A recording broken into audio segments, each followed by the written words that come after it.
ব্রিটিশরা তার স্তন কেটে ফেলেছিল, তবুও নেতাজির গোপন খবর তিনি বলেননি।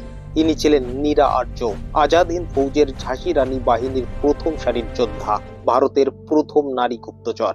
ধরা পড়লেন ব্রিটিশদের হাতে, পাঠানো হলো আন্দামানের কুখ্যাত কালাপানির সেলুলার জেলে। সেখানে তার উপর অমানবিক অত্যাচার চালানো হয়েছিল, যা শুনলে আজও শিউরে উঠতে হয়। লোহার শিকল, না খাইয়ে রাখা, দিনের পর দিন অত্যাচার। ব্রিটিশ জেলাররা তাকে বারবার প্রলোভন ও ভয় দেখাতো, যাতে তিনি নেতাজির অবস্থান এবং আজাদ হিন্দ ফৌজের পরবর্তী পরিকল্পনা বলে দেন, কিন্তু একটি কথাও তার মুখ থেকে বের করতে পারেনি। একদিন জেলার ব্যঙ্গ করে বলল, নেতাজি তো পালিয়েছে, এবার তোর কি হবে? জবাবে নীরা গর্জে উঠে বললেন, নেতাজি আমার হৃদয়ে আছেন। এই কথা শুনে ক্ষিপ্ত হয়ে উন্মাদ ব্রিটিশ অফিসার লোহার চিমটা দিয়ে তার বুক বিদীর্ণ করে দিল। রক্ত ঝরছিল, কিন্তু মুখ থেকে বের হলো না একটাও গোপন তথ্য।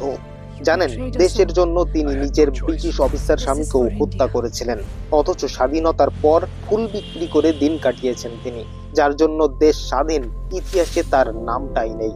ইতিহাসের বইতে যারা ঠাঁই পায়নি, সেই রকম বীরাঙ্গনাদের গল্প জানতে এখনই চ্যানেলটিকে সাবস্ক্রাইব করুন।